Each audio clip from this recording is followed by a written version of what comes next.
राम राम मित्रों, जन्म कुंडली चाहे किसी की भी हो, हमें जन्म कुंडली देखना आना चाहिए।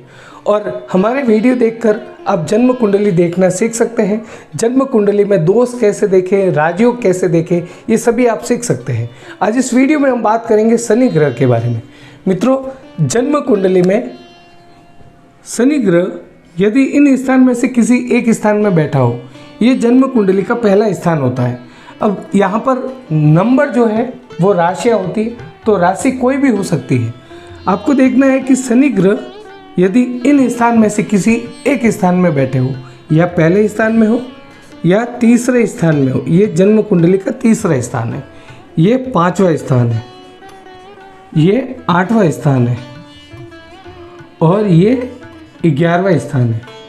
तो शनि ग्रह इन स्थान में से किसी एक स्थान में हो तो उस व्यक्ति को ऐसा लगता है, यानी जन्म कुंडली जिस जातक की आप देख रहे हो, उस जातक की जन्म कुंडली में ये जो भाव जहाँ पर मैंने शनि लिखा है, उनमें से किसी एक भाव में शनि ग्रह हो, क्योंकि शनि ग्रह किसी एक स्थान में ही होंगे, 3 जगह तो शनि होता नहीं है।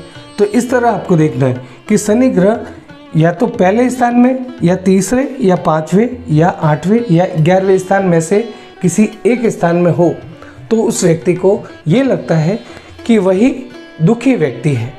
बाकी जो लोग हैं वो संसार के सभी सुख सुविधाओं का भोग रहे हैं, यानी सारी सुख सुविधाएं उन्हें मिल रही है। पर जिसकी जन्म कुंडली आप देख रहे हैं, इन स्थान में से किसी एक स्थान में शनि ग्रह बैठा है, उसे ऐसा लगता है कि वो संसार का दुखी व्यक्ति है।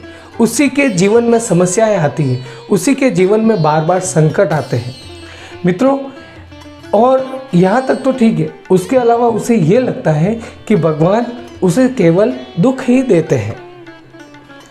मित्रों, शनि ग्रह यदि इन स्थान में से किसी एक स्थान में है, तो ऐसा समझने की ज़रूरत नहीं है कि उसके जीवन में केवल दुख ही है। मित्रों, सभी सुख जो है सभी व्यक्ति को नहीं मिलते हैं। कहीं ना कहीं किसी के पास बहुत सारा धन होता है पर उससे संतान नहीं मिलती, किसी के 4 बेटे होते हैं पर उससे धन नहीं मिलता। तो इसी तरह सभी सुख सभी व्यक्ति को नहीं मिलते हैं, तो दुखी होने की आवश्यकता नहीं है। मित्रों, भगवान तो सत्यचित आनंद के स्वरूप है, भगवान तो आनंद के सागर है। सभी को भगवान आनंद ही देते हैं। हमें यदि दुख मिल रहा है तो ये हमारे पिछले कर्मों का फल है, तो इसे हमें नेगेटिव नहीं लेना है। हमें जीवन के हर पल को आनंद के साथ जीना चाहिए।